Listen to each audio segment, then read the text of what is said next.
João, vamos lá. Sabe que eu estava conversando aqui com os nossos dois entrevistados anteriores sobre essa questão da segurança Hum. pública, né? Por conta, é claro, da indicação do novo ministro da Justiça, Ricardo Lewandowski. Segurança pública Aham. é um tema importantíssimo, ainda mais agora no ano eleitoral, né? A gente tem eleições municipais nesse ano.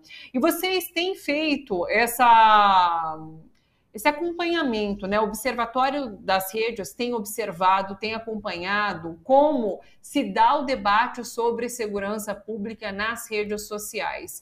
E isso aconteceu a partir agora do final de setembro de 2023, quando a consultoria Atlas, né, publicou essa pesquisa sobre a avaliação do desempenho do governo Lula. E daí chamou bastante atenção essa questão da segurança, que foi a que recebeu a pior avaliação. 56% de desaprovação. Um saldo negativo de 20 pontos em relação à porcentagem daqueles que aprovam a conduta do governo. E daí, a partir desse número, vocês começaram a analisar como se dá esse debate nas redes em relação à segurança pública. Conta pra gente. É isso. Então, Thalita, o Observatório de Redes, desculpa, que vai, na verdade, a gente está rebatizando ele de Política nas Redes.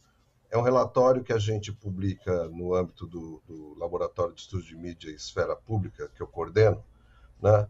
E que tem como foco exatamente isso que você falou, ou seja, ver como questões candentes do debate público estão refletindo nas redes sociais, né? Porque a gente, assim, obtém muita... As pesquisas que mais circulam por aí são pesquisas de opinião pública, mais do que análise de redes sociais, mesmo do que está ocorrendo nas redes sociais. Ainda que muita gente faça aqui e acolá, elas não circulam muito. Então a gente resolveu fazer esse relatório que sai quinzenalmente. E cada vez é um tema. Então, assim, eu preciso fazer, como se diz por aí hoje em dia, um disclaimer, que eu não sou especialista na questão de segurança. Né? Eu sou especialista em comportamento político, estudo da comunicação, da mídia, né? Redes sociais, mídia tradicional também, essas são as minhas especialidades. E em análise política também. Então, assim, dessa vez a gente fez sobre o tema da segurança pública, porque, como você mesmo disse, foi um tema que ganhou bastante notoriedade, particularmente a partir da divulgação das pesquisas, mas não só, assim, teve uma conjunção de coisas, né, Thalita? Teve o problema da segurança na Bahia, na verdade, aquele conflito com o tráfico, que teve uma ação da polícia super homicida. Aí depois teve os casos no Rio de Janeiro. O Rio de Janeiro sempre assim, existem trabalhos que mostram, ele recebe uma cobertura desproporcional. As coisas que acontecem aqui no Rio são, na verdade, não que não haja muitos problemas de segurança no Rio de Janeiro, mas a percepção acerca do Rio de Janeiro é muito maior do que de outros lugares. Quando você olha para os números, tem capitais brasileiras que, inclusive, têm índices piores que o Rio, mas o Rio sempre acaba sendo mais, né, noticiado. Então, o que a gente viu que nessa época houve realmente um aumento desse debate sobre a questão da segurança e resolvemos ver o que ocorreu na mídia, o que ocorreu nas redes sociais, né? O nosso relatório cobre o Facebook e o Instagram, né? Mas antes de falar sobre os resultados do relatório, eu queria só, assim, aproveitando o gancho que o colega do Prerro falou antes e o assunto que vocês estavam discutindo antes, assim, a questão da segurança pública é uma questão realmente, eu diria, muito complicada, muito problemática para o governo federal, na verdade. Assim, quando sai uma pesquisa, fala assim, a avaliação da segurança dos principais problemas, as mais baixas do governo federal, assim, ele é um tipo de política pública que não está na mão do governo federal. Então, assim, a expectativa de que o governo federal faça diferença na questão da segurança é uma expectativa, em grande medida, que tem uma grande chance de ser frustrada, porque, inclusive, o governo federal tem poucas maneiras de incidir diretamente sobre a segurança. Quase nenhuma, né? Na verdade, controle de fronteiras, em caso de calamidade pública, às vezes, né? Ou essas intervenções que o Exército faz, que tem, na verdade, vamos dizer, resultados muito duvidosos, inclusive, quando isso foi feito, seja em governo petista ou não petista, não é essa questão. Agora, o governo não tem realmente assim, como ferramentas para fazer isso, e a gente sabe que os governos estaduais, na verdade, que as PMs estão todas nos governos estaduais, então a gente tem uma combinação, né, geralmente de governo estadual, em grande medida, e às vezes de administrações municipais, grandes cidades também tem guarda municipal, tudo isso. Então, a sensação de insegurança que o cidadão sente na ponta, ela tem muito pouco a ver diretamente com o governo federal, né?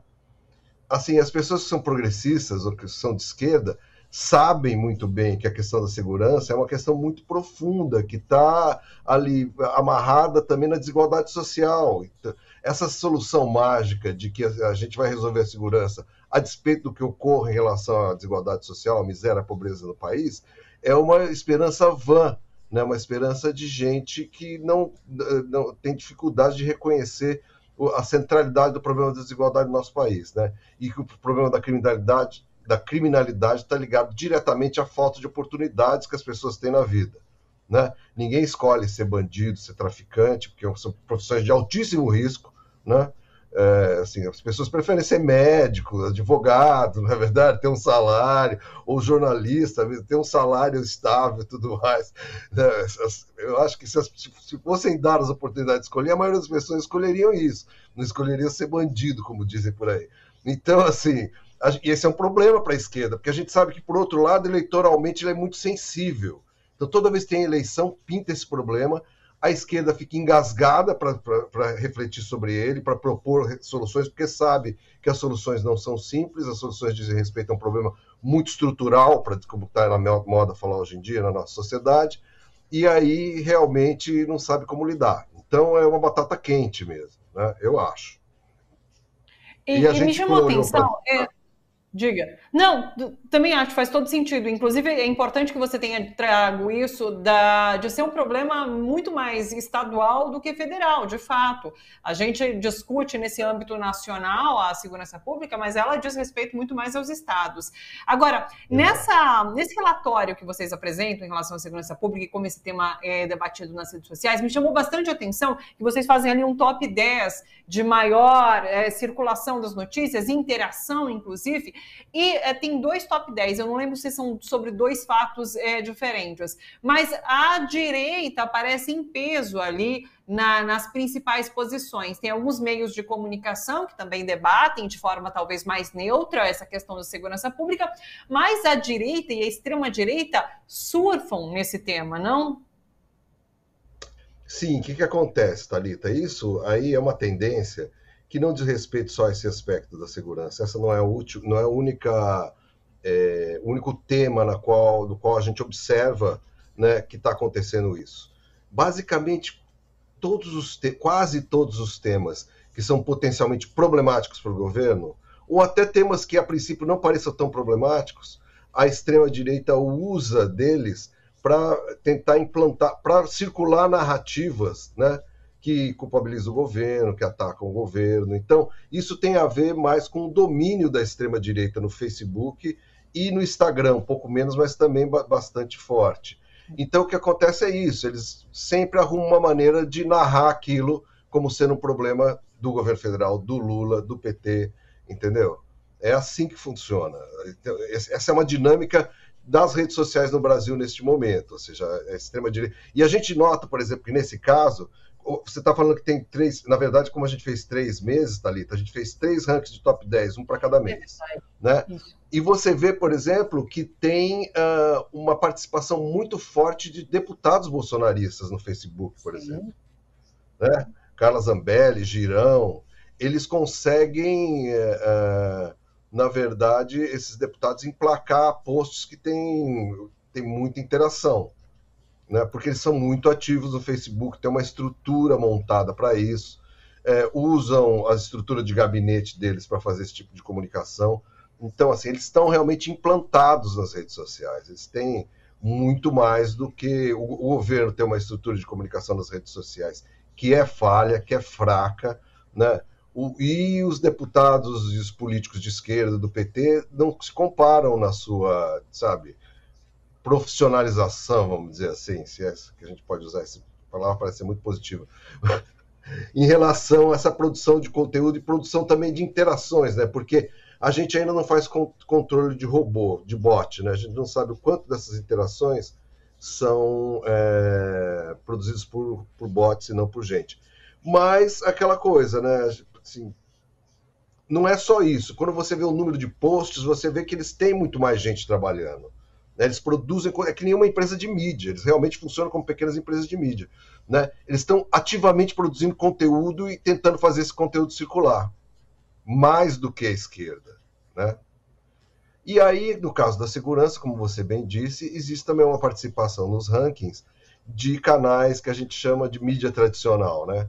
Que por muito tempo foram extremamente contrários ao PT, ao Lula e tudo mais, hoje em dia se comportam de uma maneira mais equilibrada, tal, nas questões da segurança, são um pouco alarmistas, gostam, obviamente, de mostrar, isso tem um pouco a ver com a lógica da mídia, né? Um pouco escandalosos às vezes, mas no caso aqui a gente considera como neutra, porque não tem realmente uma posição assim, anti-governo, não se trata de construir uma narrativa de culpabilização do governo, enquanto os canais de direita estão fazendo isso, né, ativamente, o tempo todo.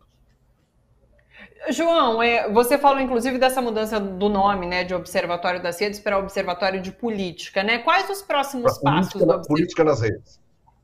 Política nas redes. Quais os próximos passos? Porque a gente tem, inclusive, agora esse ano eleitoral e as redes vão ditar muito do que vai ser esse ano, né? Como que vocês estão vendo? O que vocês pretendem fazer? Olha, em relação... na verdade, o Política nas Redes é um produto do meu grupo de pesquisa, que a gente faz várias outras coisas, né? O Monitor da Extrema-Direita, por exemplo, é outro produto. Tá. O observatório está mais ligado ao manchetômetro, que é um grande projeto dentro do núcleo, o Monitor da Extrema-Direita é outro. Em relação ao observatório de redes, a ideia, na verdade, é fazer análise com mais dados, uma análise ainda mais profunda, né? Sem aumentar muito o tamanho, porque assim, o relatório já tem 7 páginas.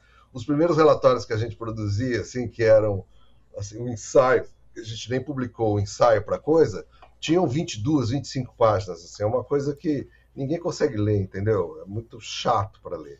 Então a gente diminuiu o formato e está tentando concentrar informações que sejam mais significativas. E a ideia agora é, na verdade, fazer com que a ferramenta seja mais profunda, né, com mais dados, que tenha mais insights ainda sobre o que está acontecendo. Sempre escolhendo temas de ocasião, né? Circulando os temas, essa é a ideia. Perfeito. João, sempre bom conversar com você. Acho que a gente segue conversando durante esse ano todo, porque tem muita coisa para discutir em relação à política, a redes sociais, a essa movimentação toda. E a gente conta com a sua ajuda para buscar entender melhor esse cenário. Diga, você quer complementar? Posso falar uma coisa? Então, os relatórios do Política nas Redes, a gente circula pelo WhatsApp, por enquanto. E depois eles entram no site do Manchetômetro. Mas quem quiser receber por WhatsApp, pode me mandar uma mensagem no e-mail feres.joão@gmail.com. Deixa eu colocar aqui para as pessoas anotarem. feres.joão@gmail. Peraí, ó, feres.joão@gmail.com, né? Vamos ver se acertou, escreve a Feres. Feres é com S no final, né? Não, é simples. Feres. Pisca aí pra gente, Du, eu coloquei aqui o GCzinho para todo mundo, porque é legal, pelo WhatsApp, manda e-mail, pede para incluir na lista aí de transmissão de vocês e recebe o relatório pelo e-mail, é isso, né? Pelo WhatsApp. Recebe pelo WhatsApp. Maravilhoso, está aqui no ar para vocês, então, para anotarem o e-mail do João. João, é isso então. Muito obrigada, até a próxima, um beijo para você, bom final de semana, e é isso. Obrigado, feliz Thalita, aniversário. obrigado pelos parabéns, Vitor. É um prazer participar do programa TVT com você aqui. Me chama quando precisar, tá? Combinado, João. Um beijo para você. Até.